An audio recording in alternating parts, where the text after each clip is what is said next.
Press news బులెటిన్ల ముందుగా headlines చూద్దాం. CM Revanth రెడ్డికి నన్ను అరెస్ట్ చేసే ధైర్యం లేదు కేటీఆర్.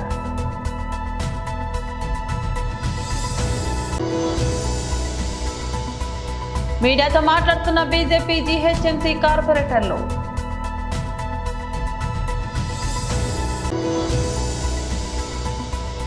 తుమ్మిసి పెద్ద చెరువు జలహారతి కార్యక్రమంలో పాల్గొన్న నారా భువనేశ్వరి.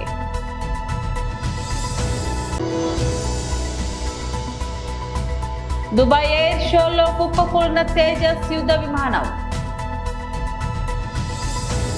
సీఎం రేవంత్ రెడ్డికి తనను అరెస్ట్ చేసే ధైర్యం లేదని బీఆర్ఎస్ వర్కింగ్ ప్రెసిడెంట్ కేటీఆర్ సవాల్ విసిరారు. ఇవాళ తెలంగాణ భవన్లో మీడియాతో మాట్లాడిన ఆయన ప్రభుత్వంపై కాంగ్రెస్ నేతలపై కీలక వ్యాఖ్యలు చేశారు. ఈ కార్ రేస్ కేసులో ఏమీ లేదని ముఖ్యమంత్రి రేవంత్ రెడ్డికి కూడా తెలుసు. నేను ఏ తప్పు చేయలేదు, అందుకే లై డిటెక్టర్ టెస్ట్ కైనా సిద్ధంగా ఉన్నా అని కేటీఆర్ స్పష్టం చేశారు. పార్టీ మారిన ఎమ్మెల్యేల వ్యవహారంపై కేటీఆర్ ఆసక్తికర వ్యాఖ్యలు చేశారు. కడియం శ్రీహరిని కాపాడేందుకు దానం నాగేందర్ తో రాజీనామా చేయించే ప్రయత్నం చేస్తున్నారని ఆయన ఆరోపించారు. ఒకవేళ స్పీకర్ పార్టీ మారిన ఎమ్మెల్యేలపై అనర్హత వేటు వేస్తే ప్రభుత్వం పరువు పోతుందని, ఆ ముప్పు నుంచి తప్పించుకోవడానికి కాంగ్రెస్ ఈ రాజీనామా డ్రామాకు తెరలేపిందని విమర్శించారు. ముందుగా ఎమ్మెల్యేలతో రాజీనామా చేయించి ఉప ఎన్నికలకు వెళ్లాలని ప్రభుత్వం యోచిస్తుందని తెలిపారు. ప్రభుత్వం ఇచ్చిన భూమి అంటే ప్రజల సొమ్ము. నీకు అడ్డికి పావు షేర్ ఇచ్చిండ్రు, చాలా తక్కువ రేటుకు త్రోవే ప్రైస్కి నీకు ఇచ్చిండ్రు. ఇస్తే నువ్వు దానిలో పరిశ్రమ నడపాలా, ఉపాధి కల్పించాలా. కల్పించినావు కాబట్టి, కొంత నడిపినావు కాబట్టి నీకు సేల్ డీడ్ కూడా ఇచ్చేసింది గవర్నమెంట్. కానీ ఇవాళ నువ్వు అపార్ట్మెంట్లు కట్టుకొని మొత్తం డబ్బులు నువ్వే మింగుతా అంటే అది చాలా తప్పు. ఎందుకంటే అక్కడ ప్రైవేట్ రంగంలో ప్రైవేట్గా కొనుక్కుంటే అక్కడ 50 కోట్లు ఉంటుంది ఎకరం నాచారంలో. మరి నువ్వేమో ఎప్పుడో 20 ఏళ్ళ కింద తీసుకొని ఇప్పుడు దాన్ని ప్రైవేట్గా మొత్తం నేను మొత్తం గుటకాయ స్వాహా చేస్తా, నాకు మద్దతు అంటే నేను ఇవ్వలేను బాబు అని చెప్పిన. సరే మాకు డబ్బులు ఆఫర్ చేసినారు, చాలా చేసినారు. అట్లా కాదు సార్, మీకు ఇంత ఇస్తాం అంత ఇస్తాం, nothing doing, we will not do this, we will not entertain this అని చెప్పి మేము ఆ రోజు ఎక్కడా కూడా ఇట్లాంటి కన్వర్షన్లకు మేము తావు ఇవ్వలేదు. కానీ ఇవాళ ఎంత పెద్ద భూ కుంభకోణం అంటే ఇవాళ రేవంత్ రెడ్డి ప్రభుత్వం తెరలేపింది సామాన్యమైన భూ కుంభకోణం కాదు. 1 కాదు 2 కాదు. హైదరాబాద్లో చాలా చాలా పెద్ద ఎత్తున మన దగ్గర పారిశ్రామిక వాడలు ఉన్నాయి. ఉదాహరణకి హైదరాబాద్ నడిబొడ్డున అజామాబాద్ ఇండస్ట్రియల్ ఏరియా ఉంటుంది, పక్కనే బాలానగర్, కుకట్పల్లి, జీడిమెట్ల, నాచారం, మల్లాపూర్, ఇంకా చాలా ఉన్నాయి చుట్టూ పారిశ్రామిక వాడలు హైదరాబాద్లో ORR లోపల బోలెడు ఉన్నాయి. ఎక్కడ కూడా ఇవాళ మార్కెట్లో మీరు చూసినట్టయితే అక్కడ ఎకరం 40-50 కోట్లకు తక్కువ ఎక్కడ ఉండదు. గజాల లెక్కనే ఉంది, ఎకరం లెక్క కూడా లేదు. గజాల చొప్పున 2 లక్షలు, 1,00,000-1,50,000 గజానికి ఈ స్థాయిలోనే ఉంటుంది. ఇవాళ అట్లాంటి భూముల్లో రేవంత్ రెడ్డి ప్రభుత్వం తెరలేపిన కుంభకోణం ఎంత పెద్దది అంటే దాదాపు 9,200 పైచిలుకు ఎకరాలు, దాదాపు 9,300 ఎకరాల భూమి హైదరాబాద్లో. అంటే మీరు సగటున 40 కోట్లు వేసుకున్న ఎకరానికి దగ్గర 4 లక్షల కోట్లు, దగ్గర అంటే 3.5 లక్షల కోట్ల నుంచి 4 లక్షల కోట్ల మధ్యన మార్కెట్ వాల్యూ ప్రకారం.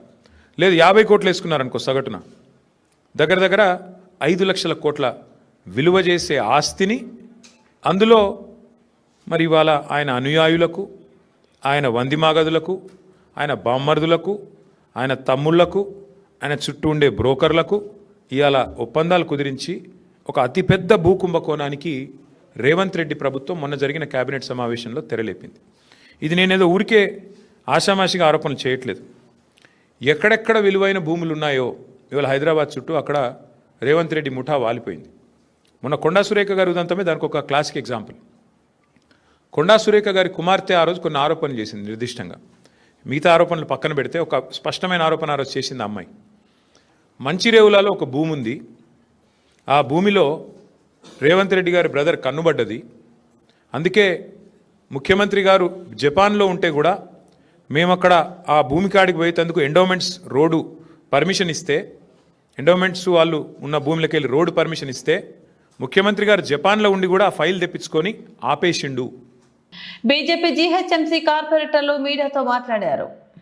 డిస్టర్బెన్స్ కూడా ఏమీ చేయలేదు, ఒక చైరు ముట్టుకోలేదు, ఏమీ ముట్టుకోలేదు. అక్కడ కింద బండల మీద కూర్చొని మేయర్ గారిని కమిషనర్ గారిని రమ్మనండి, మేము గత 4 సంవత్సరాల నుంచి మేము ఇచ్చిన రిప్రజెంటేషన్స్కి సమస్యలు ఇంకా కావట్లేదు, కొన్ని నెలలు కొన్ని సంవత్సరాలుగా అట్లాగే నాన్స్తున్నారు, పనులు ఎందుకు జరగట్లేదు, మాకు సమాధానం చెప్పాలి అని అడిగినాం. కేవలం అదొక్కటే. అక్కడ కూడా మీడియా మిత్రులు ఉన్నారు, అక్కడ కూడా జిహెచ్ఎఫ్సి సిబ్బంది ఉంది. మేము అక్కడ కూర్చున్నందుకు హడావిడిగా అసలు అనవసరంగా ఫ్రెండ్లీ పోలీస్ అని మాట్లాడతారు. ఒక 50 మంది పోలీసు వాళ్ళు వచ్చి ఏదో బర్రెలను గొడ్లను ఈడ్చుకొని పోయినట్టుగా మమ్మల్ని పిచ్చోళ్ళని ఇట్లా గుంజుకుంటూ పోవడం రోడ్ల మీద, ఇట్లా మొత్తం ఆ లిఫ్టులల్లా మెట్ల మీదకి వెళ్ళి. అంత అవసరం ఏముంది? మేము కేవలం ఏం అడిగినాం, మాకు సమాధానం కావాలి. సమాధానం మేయర్ దగ్గర లేదు, అధికారులకు బయటికి రావడానికి మొహం లేదు. కాబట్టి పోలీసు వాళ్ళని పంపించి, నేను అక్కడ ఒక మహిళా కానిస్టేబుల్ లేకపోతే జిహెచ్ఎంసి సిబ్బందితోటి నన్ను ఈడ్చుకొని కిందికి తీసుకెళ్లారు. 7th ఫ్లోర్ నుంచి ఫస్ట్ ఫ్లోర్ నుంచి ఒక డీసీఎంలో వేసుకొని చిక్కడపల్లి స్టేషన్కి తీసుకెళ్లారు. నా వెంబడి శ్రవణ్ అన్న, మహేందర్ అన్న, మూసాపేట్ కార్పొరేటర్, వాళ్ళిద్దరికి డ్యామేజ్ అయ్యి బ్లడ్ వచ్చింది, షర్టులు చినిగిపోయినాయి. శ్రవణ్ అన్ననైతే లిటరల్గా ఎత్తి నెత్తి కిందికి కొడుతున్నారు. ఏమన్నా అడిగితే మేము అనుకోలే, మాకేం కాదు అంటే మా ప్రాణాలు పోయినా సరే ఇంత ఘోరంగా ఉంది. ఇక జిహెచ్ఎంసీలో జరుగుతున్న అన్యాయాల గురించి నేను చెప్తే 1 రోజు కాదు 2 రోజులు కూడా సరిపోదు. కాబట్టి మీ అందరికీ అర్థమయ్యేటట్టుగా క్లుప్తంగా, చిన్న మా మేయర్కి అర్థం కాదు కదా పెద్ద పెద్ద మాటలు ఆమెకి, అందుకని ఆమెకు ఒక రైమింగ్ లాగా, మనం చిన్నపిల్లలు నేర్చుకుంటారు కదా రైమింగ్, ఆ రైమ్ లాగా నేను ఒక పాట చెప్తా.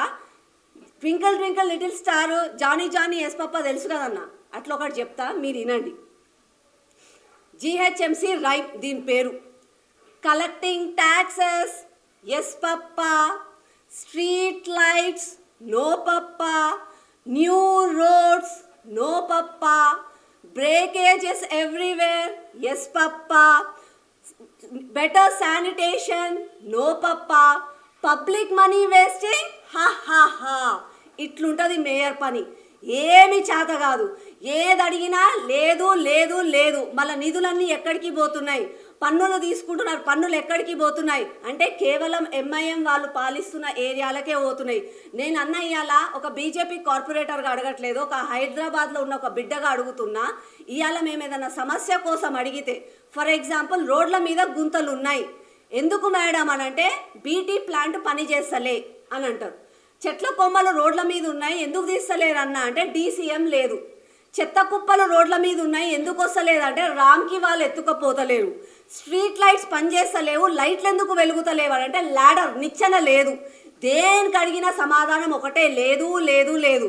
కానీ జిహెచ్ఎంసీలో ఉన్నది ఏంది అని అంటే 100 మంది సిబ్బంది ఉంటారు. దేనికి అంటే ప్రజల ముక్కు వెండి మరి అలా ట్యాక్సులు తీసుకోవడానికి, ఒక్కరోజు లేట్ అయితే ఛార్జులు వేయడానికి దానికి ఉంటారు. దండిగా ఎక్కడ పడితే అక్కడ నాలాల మీద ఏడ పడతాడా దౌర్జన్యంగా పర్మిషన్లు ఇస్తారు. తుమ్మిసి పెద్ద చెరువు జలహారతి కార్యక్రమం నారా భువనేశ్వరి పాల్గొన్నారు. ఈ ప్రోగ్రామ్ లో పాల్గొనటం నా అదృష్టంగా నేను భావిస్తున్నాను. అబన్న మా ఆయన తప్పకుండా అదే చెప్తాను. మీరు ప్రజలు కుప్పం నుంచి ఉన్న ప్రజలు మీరేమంటారు చెప్పండి. ఆనందం ఎందుకు చెప్పండి? ఎందుకంటే మీకు త్రాగే నీరు, మీ పంటకి ఏ కరువు లేకుండా మన బాబన్న ప్రజల కోసం ఆలోచించి ఈ నదుల అనుసంధానం చేసి ఆయన ఎంత దూరదృష్టో ఆయన అవన్నీ ఆలోచించే ప్రతి ఒక కుప్పం నియోజకవర్గానికే కాదు యావత్ ఆంధ్రప్రదేశ్ లో ఎస్పెషలీ రాయలసీమకి నీరు అనేది ఎక్కడ కరువు అనేది ఉండకూడదు. కరువు ఎందుకు వస్తుంది? నీరు లేనప్పుడు. మన అన్నదాతలకి వ్యవసాయం చేయటానికి నీరు అనేది అవసరం. దానికోసం ఆయన ఇంత ఆలోచించి కుప్పంతోనే కాదు యావత్ ఆంధ్రప్రదేశ్ కూడా ఈ నీరు పారేటట్టు ఆయన తప్పకుండా ఆలోచిస్తున్నారు. ముందుకి ఆల్రెడీ తీసుకెళ్తున్నారు, మనం అందరం చూసాం. ఈ నీరుతో మన కుప్పంలో స్టోరేజ్ అయ్యే నీరు చాలా ఎక్కువగా ఉంది. అది మనం సంతోషం పడే విషయం. సో చివరికి బాబన్న గారు మీకోసం, కుప్పం కోసం ఆయన చాలా ఆలోచించి చాలా ముందుకి తీసుకెళ్తున్నారు. ఇప్పుడే మీరు చూశారు, కుప్పంకి 6 ఇండస్ట్రీస్ వస్తున్నాయి. ఇండస్ట్రీస్ వస్తే ఏమవుతాయి మీరు చెప్పండి? 7 ఇండస్ట్రీస్ వస్తున్నాయి. 7 వస్తే మీకేమి మీరేం లబ్ధి పొందుతారు? మీ బిడ్డలకు ఉద్యోగాలు దొరుకుతాయి కదా, వాళ్ళు ఇంకొక దూర ప్రదేశానికి వెళ్ళక్కర్లేదు, ఇతర రాష్ట్రాలకి వెళ్ళక్కర్లేదు ఉద్యోగాల కోసం. ఏ తల్లైనా బిడ్డలు తన దగ్గర ఉండాలి అనేదే కోరుకుంటుంది. అందుకే ఆ ఆలోచనతోనే మన చంద్రన్న ఈ 7 ఇండస్ట్రీసే కాదు, టూరిజం డెవలప్మెంట్, దాంతో మీకు డబ్బులు కూడా వస్తాయి, దాంతో మీరు లబ్ధి పొందుతారు. ఇక్కడ ఉండే భూములు చాలా ప్రైస్లు చాలా ఇంక్రీజ్ అవుతాయి. సో మీరందరూ దాంతో మీరు సంతోషంగా ఉండాలనే ఆయన బాధ్యత కూడా. దాంట్లో 7 కంపెనీల్లో 3 కంపెనీలు మన మహిళలకే ఉద్యోగాలు. దుబాయ్ లో జరుగుతున్న అంతర్జాతీయ ఎయిర్ షోలో భారత తేలికపాటి యుద్ధ విమానం తేజస్ శుక్రవారం కూలిపోయింది. విన్యాసాలు ప్రదర్శిస్తుండగా ఈ ప్రమాదం చోటు చేసుకుంది. ఈ ఘటనతో ఆల్ మక్తామ్ అంతర్జాతీయ విమానాశ్రయం సమీపంలో దట్టమైన నల్లటి పొగలు కమ్ముకున్నాయి. ప్రమాద సమయంలో పైలట్ మృతి చెందినట్టు వెల్లడైంది. స్థానిక కాలమానం ప్రకారం మధ్యాహ్నం 2:10 సమయంలో ఈ ప్రమాదం జరిగినట్లు ప్రత్యక్ష సాక్షులు తెలిపారు. ఎయిర్ షో చూసేందుకు వచ్చిన ప్రేక్షకులు చూస్తుండగానే విమానం అదుపు తప్పి వేగంగా కిందకి దూసుకొచ్చి కుప్పకూలింది. దీంతో ఈ ఘటనపై భారత వాయుసేన నుంచి అధికారిక ప్రకటన వెలువడవలసి ఉంది. తేజస్ యుద్ధ విమానం ప్రమాదానికి గురి కావడం ఇది రెండోసారి. హిందుస్థాన్ ఏరోనాటిక్స్ లిమిటెడ్ దేశీయంగా అభివృద్ధి చేసిన ఈ విమానం తొలిసారిగా 2024 మార్చిలో రాజస్థాన్ లో జైసల్మేర్ లో కుప్పకూలింది. అయితే ఈ ప్రమాదంలో పైలట్ సురక్షితంగా ఎజెక్ట్ అయ్యారు. తేజస్ చరిత్రలో ఇదే మొదటి ప్రమాదం. తేజస్ 4.5వ తరం multi rolled fighter air craft. ఇందులో పైలట్ సురక్షితంగా బయటపడేందుకు 00 ఎజెక్షన్ సీట్ వంటి అత్యాధునిక వ్యవస్థ ఉంది. ప్రపంచంలోని అతిపెద్ద ఏవియేషన్ ప్రదర్శనలలో ఒకటైన దుబాయ్ ఎయిర్ షోలో ఈ ప్రమాదం జరగడం తీవ్ర చర్చనీయాంశంగా మారింది. భారత మహిళా క్రికెటర్ స్మృతి మంతనకు ఆమె కాబోయే భర్త ఒక మరపురాని అనుభూతిని ఇచ్చారు. ఈ నెల ప్రారంభంలో భారత మహిళా క్రికెట్ జట్టు ముంబైలోని డివై పాటిల్ స్టేడియం వేదికగా ప్రపంచ కప్ గెలుచుకున్న విషయం తెలిసిందే. ఇదే స్టేడియంలో స్మృతి మందనకు ఆమె కాబోయే భర్త పలాష్ ముచ్చల్ మోకాలపై నిలుచుని తన ప్రేమను వ్యక్తపరిచారు. కాళ్లకు గంతలు కట్టి స్టేడియం మధ్యలోకి తీసుకొచ్చి పలాష్ తన ప్రేమను వ్యక్తం చేయడంతో ఆమె ఆశ్చర్యానికి గురైంది. పలాష్ ఆమెకు ఒక ఉంగరాన్ని బహుకరించారు. అనంతరం స్మృతి మంతన అతన్ని కౌగిలించుకుంది. ఇరువురు ఉంగరాలు మార్చుకున్నారు. దీనికి సంబంధించిన వీడియోను పలాష్ ముచ్చల్ సామాజిక మాధ్యమాల్లో పంచుకున్నారు. ప్రస్తుతం ఈ వీడియో సోషల్ మీడియాలో వైరల్ అవుతోంది. గుంటూరులో డ్రగ్స్ కలకలం. కొత్త దారిలో సరఫరా చేస్తున్న డ్రగ్స్ కు పోలీసులు కట్టడి. అంకిరెడ్డిపాలెంలో సరఫరా చేస్తున్న MDMA మత్తు పదార్థం పట్టుకున్న నల్లపాడు పోలీసులు. ఎంతో చాకచక్యంగా వ్యవహరిస్తున్న యువకులను నల్లపాడు సిఐ వంశీధర్ మరియు సిబ్బంది అరెస్ట్ చేశారు. అలవాటు లేకపోయినా కేవలం డబ్బులు వస్తాయని ఆశతో అరెస్ట్ అయిన యువకులు బెంగళూరు నుంచి మత్తు పదార్థాన్ని తీసుకొచ్చి గుంటూరులో విక్రయించడం ముద్దాయి ప్రధాన లక్ష్యం. Good morning all print and electronic media persons కి.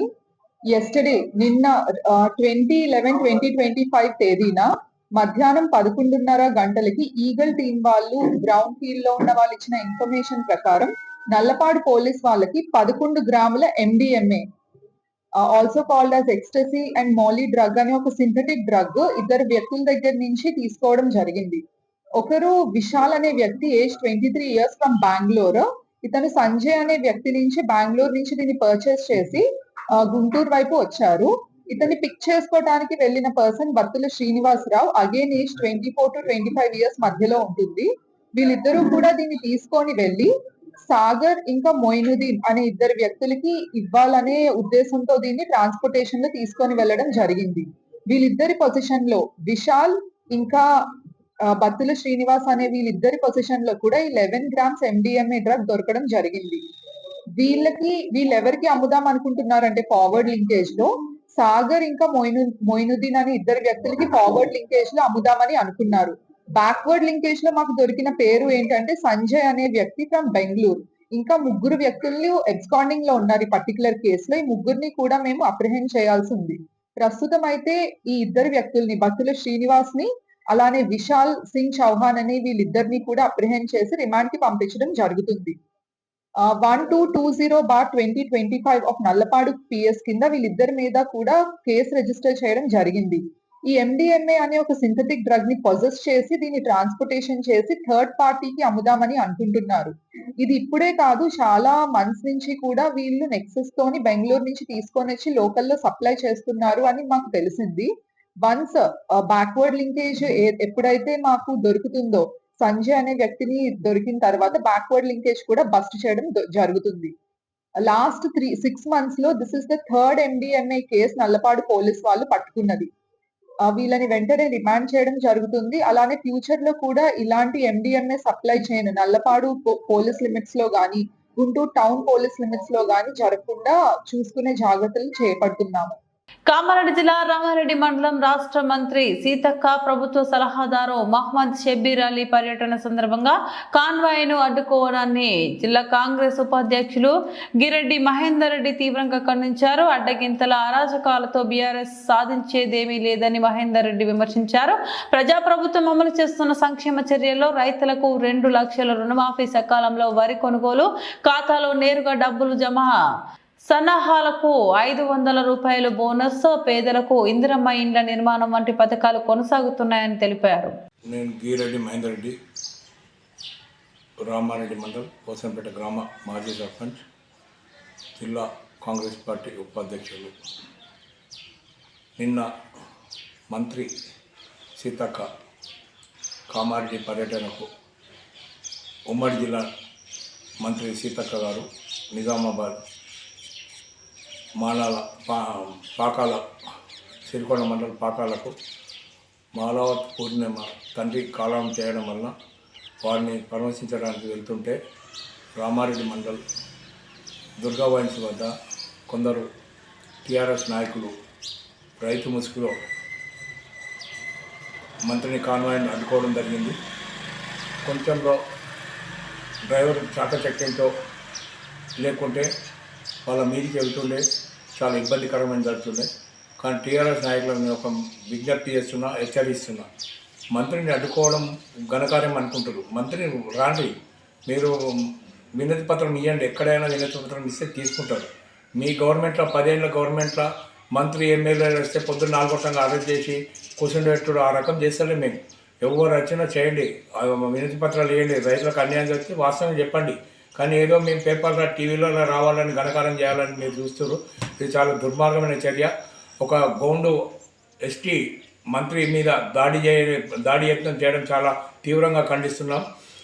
రానున్న రోజుల్లో కేటీఆర్ కబర్దార్ బిడ్డ, నువ్వు కథలు చెప్తున్నావు. జూబ్లీ హిల్స్లో నేను ఏదో కథలు చెప్పి గెలుస్తాను చూసినావు, అక్కడ కూడా జూబ్లీ హిల్స్లో ఓడిపోవడం జరిగింది. రేపో ఎల్లుండో నిన్ను అరెస్ట్ చేయడం జరుగుతుంది. నీ కార్యకర్తలకు చెప్పుకో మంచిగా, ఎందుకంటే రానున్న రోజుల్లో స్థానిక సంస్థ ఎన్నికలు జరుగుతున్నాయి. దీంట్లో ఏదో ఒక లబ్ధి పొందాలని చూస్తారు. స్థానిక సంస్థ ఎన్నికల్లో కూడా కాంగ్రెస్ పార్టీ అఖండ విజయం సాధిస్తుంది. ఎల్లారెడ్డి, కామారెడ్డి, బాన్స్వాడ, జూకల్ కాన్స్టిట్యున్సీలో అన్ని గ్రామాలు కైవసం చేసుకుంటాం. సర్పంచ్లకు, వార్డు మెంబర్లను, జడ్పీటీసీ, ఎంపీటీసీలను చేసుకుంటాము. ఈరోజు రేవంత్ రెడ్డి ఆధ్వర్యంలో తెలంగాణ సస్యశ్యామలం అవుతుంది. మేము వచ్చి 2 ఏళ్ళైంది. ఇంద్రమ్మ ఇండ్లు ఇస్తున్నాం, మళ్ళా రేషన్ కార్డులు ఇచ్చినాం, రైతు బంధు ఇచ్చినాం, రైతు రుణమాఫీ చేసినాం, కరెంటు బిల్లు ఇచ్చినాం, కరెంటు రుణం మాఫీ చేసినాం, మళ్ళా సిలిండర్ ఇచ్చినాం, సిలిండర్ చేసినాం. నిన్ననే ఇంద్రమ్మ చీరలు కూడా పంచడం జరిగింది. కొందరు దాన్ని దుష్పరిహారం చేస్తారు, డాక్టర్ గ్రూపులకు తప్ప వేరేకి. కానీ అది తప్పు. ప్రతి ఒక్క గ్రూప్కు ఇవ్వడం జరుగుతుంది. ప్రతి ఒక్క రేషన్ కార్డు ఉన్న ఆడవాళ్ళందరికీ ఇంద్రమ్మ చీరలు ఇవ్వడం జరుగుతుంది. ఆడపిల్లలు ఎవరు కూడా ఆశ్చర్యపడద్దు. నిన్న షబ్బీర్ సాబ్ మంత్రి కాన్వాయ్ని అడ్డుకోవడం చాలా దుర్మార్గమైన చర్య, తీవ్రంగా ఖండిస్తున్నాం. రేపు రానున్న రోజుల్లో ఇదే పరిమాణం చేస్తే చాలా తీవ్రంగా ఉంటుంది. కాంగ్రెస్ కార్యకర్తలు మీ మీద దాడి చేసే ప్రయత్నం చేస్తారు. జాగ్రత్తగా ఉండాలా. తస్మా జాగ్రత్త. బీఆర్ఎస్ నాయకులారా, ఖబర్దార్. ఇక ముందు కూడా మీకు వినతి పత్రం ఇవ్వండి. మీ లెక్క మేము దొంగ లెక్క తెల్లందాకా ఛాలెంజ్ చేసే గణతి కాంగ్రెస్ పార్టీది కాదు. కావున జాగ్రత్తగా ఉండండి. జిల్లా నాయకులందరికీ నేను హెచ్చరిస్తున్నాను. టీఆర్ఎస్ బీఆర్ఎస్ నాయకులు, బీఆర్ఎస్ ఏ నాయకులు మీకు రేపో రైలులో కేటీఆర్ అరెస్ట్ అవ్వడం ఖాయం, జైలుకు పోవడం ఖాయం. కావున ఖబర్దార్ ఇట్టు గీరెడ్డి మహేందర్ రెడ్డి, జిల్లా కాంగ్రెస్ పార్టీ ఉపాధ్యక్షుడు. బులెటిన్ ముగించే ముందు మరోసారి హెడ్లైన్స్ చూద్దాం. సీఎం రేవంత్ రెడ్డికి నన్ను అరెస్ట్ చేసే ధైర్యం లేదు, కేటీఆర్.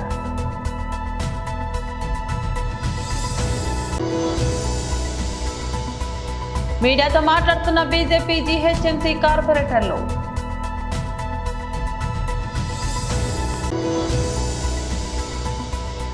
తుమ్మిసి పెద్ద చెరువు జలహారతి కార్యక్రమంలో పాల్గొన్న నారా భువనేశ్వరి.